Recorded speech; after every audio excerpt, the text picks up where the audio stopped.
అంటే నేను ఎప్పుడు కూడా చంద్రబాబు నాయుడు గారికి 2019 ఎలక్షన్ అప్పుడే 3 నెలల ముందు వెళ్ళి నాకు ఒక 5 ఏళ్ళు నాకు టర్మ్ ఇచ్చారు, నాకు హ్యాపీ, మీరు ఎవరన్నా పెట్టుకుంటే నేను గెలిపించి మీకు అప్పచెప్పి నేను వెళ్తానంటే ఎందుకన్నారు ఆయన. ఎందుకన్నప్పుడు ఇవన్నీ ఈ వ్యవహారాలన్నీ నాకు అంత ఇదిగా అనిపిస్తుంది, కంఫర్టబుల్గా ఇక్కడ మన పార్టీలో, కాబట్టి నాకు మీరు రిలీవ్ చేస్తే నేను హ్యాపీగా ఉంటానని చెప్పడం జరిగింది. అప్పుడు ఆయన కాదు నువ్వే పోటీ చేయాలి ఖచ్చితంగా, మీ ఏమైనా ఉంటే కనుక ఆ ఇష్యూస్ ఆ కన్సర్న్స్ ఏమైనా ఉంటే నేను ఇది చేస్తాను, నేను అడ్రస్ చేస్తానని చెప్పడం జరిగింది. ఆయన నుంచున్నాం, ఆయన కూడా అంతకుముందు ఆయన సర్వేలు ఉండుంటాయి అక్కడ నేను లేకపోతే ఇంకా పార్టీ ఇబ్బంది పడుతుందని. సో ఆయన చెప్పిన దాని మీద కంటెస్ట్ చేశా. తర్వాత అనేక సందర్భాల్లో, ఎందుకంటే నాకు ఎస్పెషలీ అనేక అకేషన్స్లో నాకు జరిగేటువంటి విషయాల మీద నాకు నచ్చినప్పుడు ఆయనకి వెళ్ళి చాలాసార్లు చెప్పాను నేను, సార్ నన్ను రిలీవ్ చేయండి కావాలంటే, కాకపోతే ఇప్పుడు రాజీనామా చేస్తే మళ్ళీ మీకు ఇదవుతుంది, మీరు ఎప్పుడు కావాలంటే నన్ను ఎప్పుడు రాజీనామా చేయమంటే అప్పుడు చేస్తాను, మీరు నన్ను రిలీవ్ చేయండి అని చెప్పడం జరిగింది. ఒకసారి అయితే ఆయన ఎందుకో నందిగామను జగ్గపేట ఒక టూర్ పెట్టుకున్నారు, అది రోడ్ షో పెట్టుకున్నప్పుడు ముందు రోజు అందరం పిలిచారు ఆయన పిలిస్తే వెళ్ళాము. ఆ రోజు అందరూ ఉన్నారు మా జిల్లా వాళ్ళంతా, మా నెట్టరాఘరావు గారు, వరలరామయ్య గారు, గద్దె రామ్మోహన్, దేవినేని ఉమా, అట్లా 10 మంది ఉన్నప్పుడే అంటే సార్ నన్ను రిలీవ్ చేయండి సార్, ఇంకా నేను ఈ టర్మ్ అయిపోయే వరకు ఉండి నేను ఇంకా దీన్ని విరమించుకుంటానని చెప్పడం జరిగింది. అప్పుడు ఆయన వెంటనే రియాక్ట్ అయ్యి మాట ఇంకెప్పుడు అనమాక, బయటికి రాని మాకు ఈ మాట, నువ్వే ఉండాలి, నువ్వే పోటీ చేయాలి అని చెప్పి అక్కడ ఉన్న ప్రతి వ్యక్తికి కూడా మీరెవ్వరూ కూడా ఈ విషయాన్ని బయటికి మాట్లాడొద్దని చెప్పి ఆయన అందరికీ కూడా ఆర్డర్ చేశారు. ఆ తర్వాత వాళ్ళని బయటికి పంపించి నాతో అరగంట మాట్లాడినప్పుడు లేదు నువ్వే ఉండాలి, నువ్వే మళ్ళీ కంటెస్ట్ చేయాలి, నువ్వే లీడ్ చేయాలి ఇక్కడ పార్టీని, నువ్వు లేకపోతే పార్టీ ఇబ్బంది పెడుతుందని ఆయన చెప్పడం జరిగింది ఆ రోజు. ఆ తర్వాత ఏమైందో నాకు తెలియదు, కానీ ఎప్పుడైతే ఈ వ్యక్తిని ఏదైతే ఇప్పుడు పార్లమెంట్ అభ్యర్థి ఉన్నాడో ఒంగోలు మహానాడు అప్పుడు అతను ఎంటర్ చేశారు ఫస్ట్.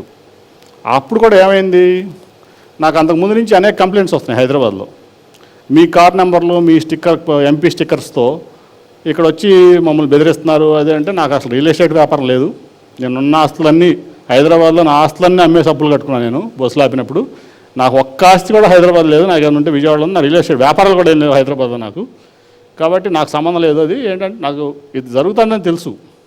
ఈ ఒక 10-12 ఫేక్ స్టిక్కర్స్ ప్రింట్ చేసి, అది పార్లమెంటు వాళ్ళు చెప్పే స్టిక్కర్స్ ప్రింట్ చేసి 4 ఏళ్ళు, నా కార్ నెంబర్లు 4 ఏళ్ళు, అంతకుముందు అతని కార్ నెంబర్లో 4-5, దాన్ని 4 ఏళ్ళకి మార్చుకుని ఫేక్ ఎంపీ స్టిక్కర్లు చూసి పెట్టి దానితో ఇక్కడ రియల్ ఎస్టేట్ దందాలు చేయడం మొదలుపెట్టాడు.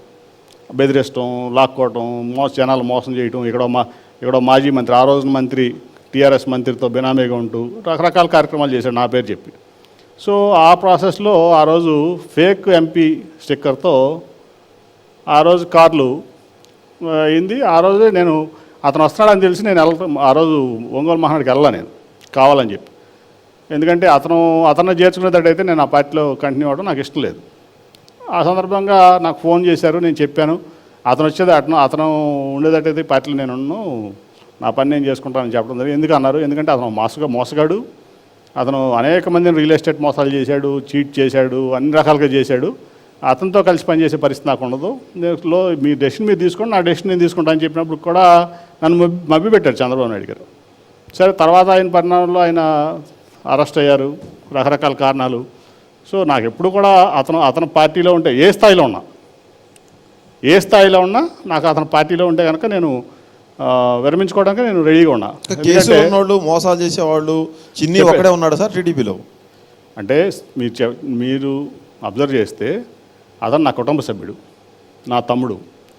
సో అనవసరమైనటువంటి ఎంబ్రాస్మెంటు, అతనికి ఎంబ్రాస్మెంట్, నాకు ఎంబ్రాస్మెంట్, పార్టీకి ఎంబ్రాస్మెంట్.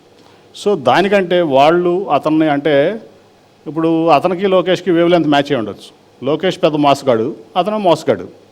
సో ఇక్కడన్నా అతను బినామీ గారు నెక్స్ట్ ఫ్యూచర్లో అతను పనికి వస్తాడు అనుకున్నాడో ఏమనుకున్నాడో నాకు తెలియదు లోకేష్. సరే ఏదైనా కానీ అతనున్న పరిస్థితిలో నాకు వద్దు అనుకున్నా, ఏదైతే అవసరమైతే ఇండిపెండెంట్గా పోటీ చేద్దాం, ఎందుకంటే ఆయన నన్ను ఉండమంటున్నాడు, నువ్వే పోటీ చేయాలంటున్నాడు. అట్లా అట్ ది సేమ్ టైం చేసే చర్యలేమో వేరే రకంగా ఉంటున్నాయి. అక్కడికి 2 years నేను ఓపిక పెట్టా. ఎందుకంటే వాళ్ళు నాకు చెప్పింది ఏంటంటే, నేనే చంద్రబాబు నాయుడు గారి దగ్గర ఈ ఇష్యూ నేను ఎప్పుడు బ్రింగప్ చేయలేదు, లేకపోతే లోకేష్ దగ్గర లోకేష్ ఇప్పుడు డిస్కస్ చేసేవాడిని కదండి, చేయలేదు. కానీ నాకు జరుగుతున్న పరిణామాలు నాకైతే కొంచెం ఎంబ్రాస్మెంట్గానే ఉన్నాయి. సో అటువంటి పరిస్థితుల్లో అతనికి నాకు వచ్చినటువంటి మాట ఏంటంటే, అతను ఓన్లీ సేవా కార్యక్రమాలు చేసుకుంటానన్నాడు. చేసుకోమన్నాం. దానికి ఎంపీ సీటుకి సంబంధం లేదు. అతని పార్టీలో ఏ వ్యవహారాలు అతను ఇన్వాల్వ్మెంట్ ఉండదు అని నాకు చెప్పేవాళ్ళు మధ్యవర్తులు చెప్పారు. సో అటు జరిగింది. తర్వాత ఆటోమేటిక్గా ఇప్పుడు ఈ పరిణామాలన్నీ జరిగినాయి. ఇంకా వాళ్ళే బయటికి వెళ్ళిపోమని బయటకు వచ్చింది. కానీ కేసు